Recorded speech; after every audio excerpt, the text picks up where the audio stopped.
How are we, lads? Sorry for the delay. Just wasn't able to get my new intro onto the laptop for some reason. Just had a few problems there with the brand new intro, but we'll have that ready to go next time. So stay tuned for that. Well, ladies and gentlemen, welcome back to the YouTube channel. My name is Nick from Australia, and welcome to another live stream for your Thursday evening. It is January 23, 2025. We are getting very close to the NRL preseason challenge. The trial games are not far away. I believe, 15 days away, I think now. I think 2 weeks from tomorrow. So looking forward to the preseason challenge. It should be good, man. A lot of rugby league to look forward to. Obviously, the Vegas teams, obviously the Sharks, Panthers, Warriors, and Raiders will be playing a trial game here in Australia in 2 weeks, and then they'll be heading over to Vegas, and the other trial games will commence. So should be a lot of fun. I want to say hello to the live chat as well that's here, everyone that is watching. We have got SS Storm Fan. We have got Josh Rabbitohs. We have got Sports Music is God, Viking Axe, Lockie, Diggs. Hello, Diggs. Michael Driver is in the live chat. Hello, Michael. Hope you are doing well. Jason Reader is in the chat as always. Rishi, SS Storm Fan, Liam Pritchard, Luke Melbourne Storm Fan, everyone that's rolling in. Hope you are all doing well. Apologies if I don't get to your name. I'm just trying to get through it. I hope everyone's doing fantastic. So obviously tonight's live stream, going to be talking about my 2025 Dally M Team of the Year predictions. Now, obviously, you guys saw my ladder predictions and, my grand final and my top try scorer and my Dally M and whatnot the other week or 2 weeks ago, I think it was now, when I did my season predictions and whatnot. You guys can go check that out. It's got over 1,400 views. Go and check it out. But I wanted to do a Team of the Year, and I wanted to save it for a separate live stream, so I thought I would do it now. And I think Dally M Team of the Year is so hard to pick because every year there's always someone comes on the scene that you don't expect. And, there's a lot of really good players in the NRL that if they have a breakout season, they could be in contention for a center of the season or a front rower of the year or whatever. You just don't know what's going to happen during the year. So we're going to go through it, my 1 through to 13, my 2025 Dally M Team of the Year predictions. Again, these are only predictions, so don't get too upset if I don't have a certain player in a certain position. We're just here to make some predictions, and we'll see how it looks at the end of 2025. So let's get underway. And we're going to start off with the fullback of the year. Who is going to be the fullback of the year? And again, fullback of the year, it's a very open position because if someone gets injured, all of a sudden it's open once again. And for me, fullback of the year. Now look, it might be a bit boring, but I think with this guy leaving that team, this guy is going to have to do a bit more, and I think he'll stand out a bit more. So my fullback of the year, I'm going to go Dylan Edwards from the Panthers. I think Dylan Edwards is going to have a much, much better season. Again, every year he's played the last 5 years has been terrific. And Dylan Edwards is one of the best fullbacks in the NRL. But I just feel now that Jerome Luai has moved on and he's gone to the Tigers, there's going to be a lot more pressure on these guys to really step up and take more of a leadership role at the Panthers. And I think with Nathan Cleary, we know he can be a bit injury prone during the NRL season. I think Dylan Edwards is going to have to step up and take this team to another level. So I'm going to say Dylan Edwards will be the fullback of the year in 2025. Now, let's get to the wingers.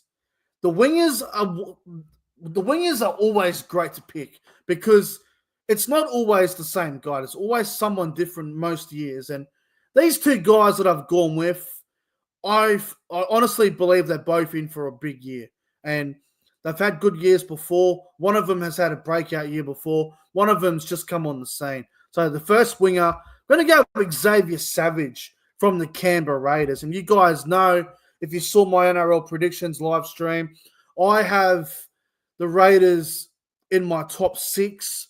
I think they're in for a really good season. I like the look of the Raiders, and I really like the look of Xavier Savage. I think he is an absolute freak of a winger.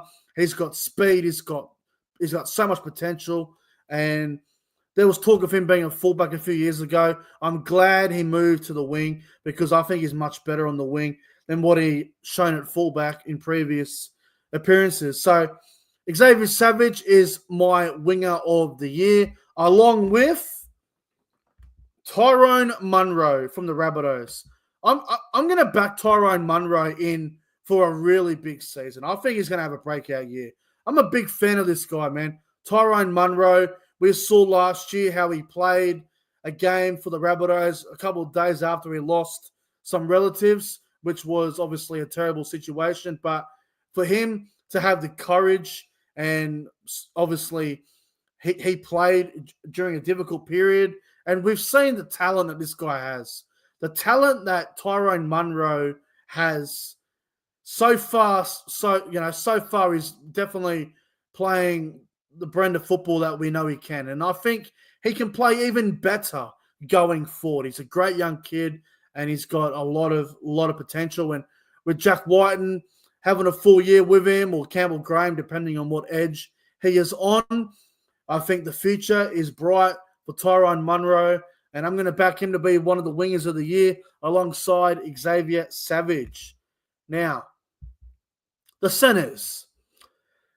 I feel like the center positions, it's quite open because centers don't get the ball like they did 5-6 years ago. They don't get as much ball, and they're not as dominant as what they once were.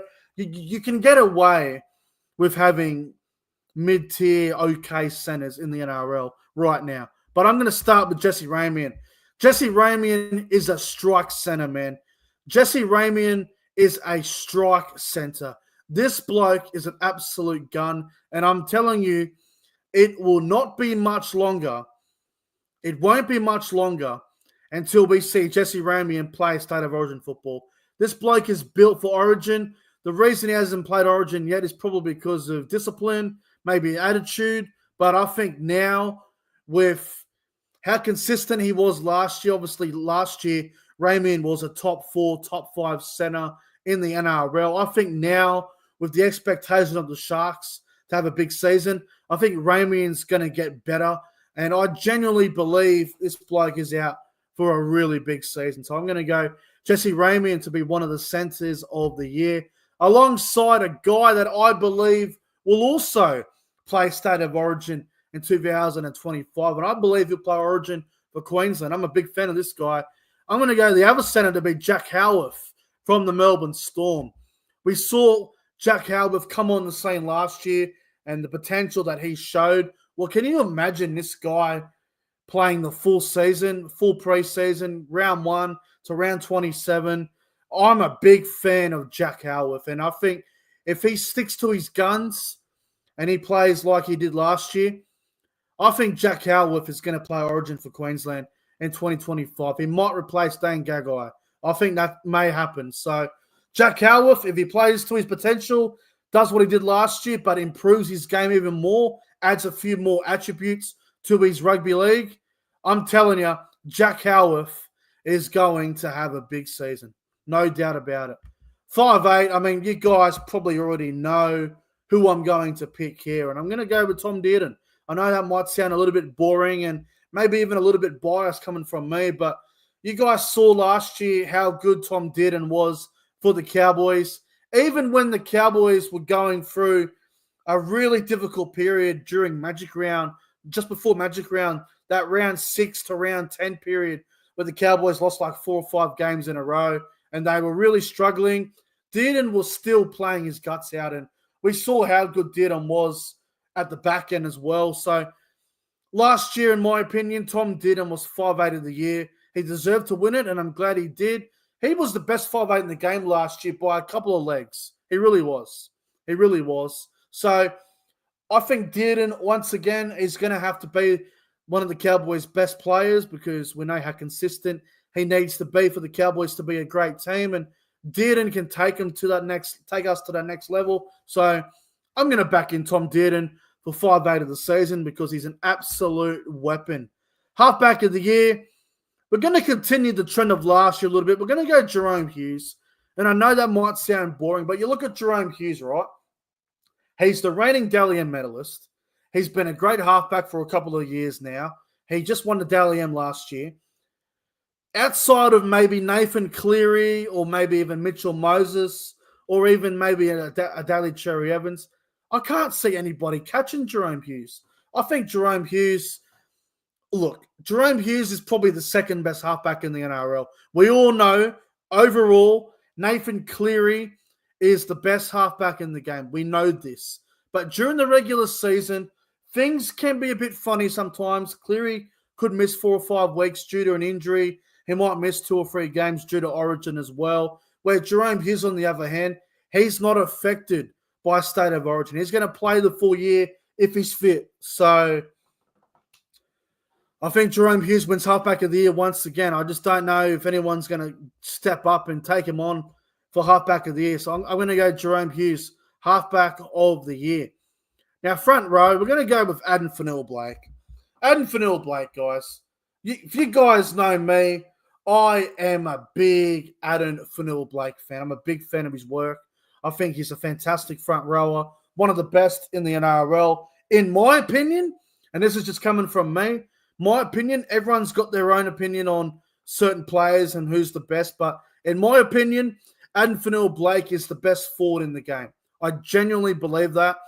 I believe he's the best forward in the NRL. That is just my opinion. Everyone's going to, talk about the Payne Haas's and the Fisher Harris's and the Yos and the Cam Murrays and all these sort of players. But I genuinely believe Addin Fonua-Blake's the best forward in the game. And him going to a team that just finished top 4 and made a prelim, it's almost unfair for the Sharks to get Fonua-Blake. Think about it like this, right?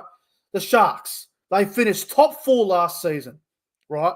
They finished as a top 4 team. They make it to the week 3 of the finals, the preliminary final. They are in that game with Penrith for 60 minutes, and then they obviously fell away at the back end. But the Sharks are now going to add in one of the best props in the world, and Addin Fonua-Blake. That is a top 4 team right there. Addin Fonua-Blake, fantastic. I think he'll have a big season. Front row of the year. Alongside a guy that I think is going to go to another level since joining the Melbourne Storm. I'm going to go with Stefano Utoikamanu, guys. Stefano Utoikamanu. This guy is an absolute gun. Now, we already saw his potential at the West Tigers a little bit. He played Origin a couple of years ago when Freddie picked him. And he wasn't that great in Origin, but I don't think he was ready for that stage. Now that Stefano's had a full preseason at the Melbourne Storm under Craig Bellamy, one of the greatest coaches that we've ever seen, I think Stefano might be the piece that the Melbourne Storm were missing. And Stefano coming into that side, that's already a top 2, top 4 team. If Stefano has his head screwed on and Bellamy gets the best out of him, this bloke could be Dally M Prop of the Year. And I'm going to say he will be alongside Addin Fonua-Blake. Now, let's go to the Hooker of the Year. And look, I'm going to go Harry Grant. And I know Harry Grant might be a boring one for a lot of people, but name me another hooker that's going to go even close to Harry Grant. Okay, your Api Korosaus, your Reece Robsons, your Blake Brayleys, but Harry Grant's just a couple of levels above those guys, man. He is. Harry Grant is the best hooker in the game. And outside of probably Reece Robson and maybe Api Korosaus, maybe Blake Brayley, there's no one else. I can't name anyone else that's even close to him. Reed Money isn't on his level. Who else is there? There is nobody else. There is literally nobody else. Harry Grant is the best hooker in the game, and dare I say, if Harry Grant plays 14 to 15 games out of the 24 that every team plays because of the free buys, Harry Grant plays 14, 15 games, he wins Hooker of the Year. He does. He definitely wins it. So I think he'll be Hooker of the Year. And look, someone might come close to catching him. You never know. There's potential for other players, but Harry Grant is something else, man. He'll be Hooker of the Year. Now, the second row. The second row is always wide open, man. Honestly, I find the second row to be open every year. And we're going to start with a guy that probably would have won it last year if he wasn't suspended. And I'm talking about the Manly Seagulls, the Tongan Demon, Haumole Olakau'atu. This bloke is going to another level. I'm telling you guys. I'm telling you. You thought last year, the way he was treated in State of Origin, having limited minutes off the bench, not getting much of a chance. This bloke is going to be out for a hell of a year. Now, we know Olakau'atu, he loves to score tries. He loves to run over, little 5'8" and centers and back rowers and whatnot. He loves scoring tries off kicks from Daly Cherry Evans. All these guys, man. Olakau'atu does all these things. I'm telling you right now, if Olakau'atu has his head screwed on, doesn't get suspended, him and DCE combine again to still be a very lethal combination. Man, Olakau'atu is in for a big season. I'm telling you guys, Olakau'atu is going to have a breakout year. And we know Olakau'atu is already probably a top 5 or a top 7 back rower in the game. Well, I think Olakau'atu will be top 3, maybe top 2, maybe even number 1 by the end of 2025. So Olakau'atu will be one of the back rowers of the year. The other back rower of the year, look, he had a great 2022, bit of a meh 2023. He did have a good 2024, but we know we can play better. I'm talking about Jeremiah Nanai from the Cowboys. Jeremiah Nanai. He needs to go to another level, man, after the money that the Cowboys paid him and what he is worth to the Cowboys and what he can do for the Cowboys. And I reckon this is the year. I reckon this is the year that Jeremiah Nanai is going to go from level 7 to level 10. You're climbing those steps, guys. You're climbing them steps. You want to get to the next level. And we saw in 2022, Jeremiah Nanai come on the scene. He was an 8, 9 out of 10. He was unbelievable. Obviously, in 23, he dropped back to probably about a 5 or 6. He fell back a few steps. I thought in 2024, he was good. I wouldn't say he was elite or, top 3 back row, but he definitely went up a level. So he's probably at level 7, level 8 at the moment. I think he needs to get up to level 10. So I'm waiting for Nanai to go to that next level. I think he will. The only thing holding back Jeremiah Nanai, and we've seen this, it's his defense. One-on-one missed tackles, and defensively needs to read the situation a little bit better. Outside of those 2 little question marks, I guess you could say, Nanai is a freak, man. He needs to work on that. Once he works on that, once he gets his defense in order, you're going to see a once-in-a-generation back rower. I'm telling you now. Now, lock of the year. Last 2 years, I think it's been Yo. Or it might have been Carrigan the other year. I can't remember exactly. There's a lot of great locks in the game, guys. There really is. There's a lot of very good jersey number 13s in the NRL. Well, I'm going to go with Patrick Carrigan. And look, if you guys know me, on a personal level, I hate the Broncos. I don't like Patrick Carrigan. I don't like what the Broncos are about. But I just have this gut feeling that with the Broncos, potentially having a big season or a better season, I feel like Carrigan's going to be at the front of that. I feel like he is. Carrigan, we know how good of a lock he is. Now, There is rumors. Now, I will say this before the comment section go, isn't it playing lock? Blah, blah, blah. There are rumors that Carrigan will move to front row. I don't see it happening. And if it does happen, I don't think it will last very long. I think Carrigan has to play 13. I know there's talk about, he's going to play prop. He's going to move to front row with Payne Haas. Listen, they're crazy if they do it. They're absolutely crazy if they do it. You don't move someone that's top 3 in their position. You just do not do that. Would you move Payne Haas from prop to back row if he was killing it? I generally believe it'd be a waste of a time. Don't put him at front row. Leave him at jersey 13. He's already a top 3 back. He's already a top 3 lock in the game. It would be a complete disaster, and I'm not a big fan of it if he moves to front row. But I'll give you a smoky. Just in case Carrigan does go to front row and I need to change my pick. If Carrigan isn't playing lock and I need a new lock of the year, well, my smoky is Max Plath from the Dolphins. That's my smoky. So take it as you will, but I'll go Carrigan for lock of the year. So let's just go through it again real quick, guys. So fullback of the year, I'm going to go with Dylan Edwards. The wingers, Xavier Savage and Tyrone Munro. In the centers, we're going to go Jesse Ramian and Jack Howarth. In the halves, we're going to go with Tom Dearden and Jerome Hughes at halfback. The front row pairing of Adnan Fanua-Blake and Stefano Itakamanu. The hooker is Harry Grant. The back row is Homole Olakawatu and Jeremiah Nanai. And the lock is Patrick Carrigan. Anyway, guys, thank you all so much for tuning in. I really appreciate you guys for watching tonight's live stream. If you enjoyed the live stream, do not forget to like the stream and subscribe to the channel. If you guys want to donate to the channel, you can do that.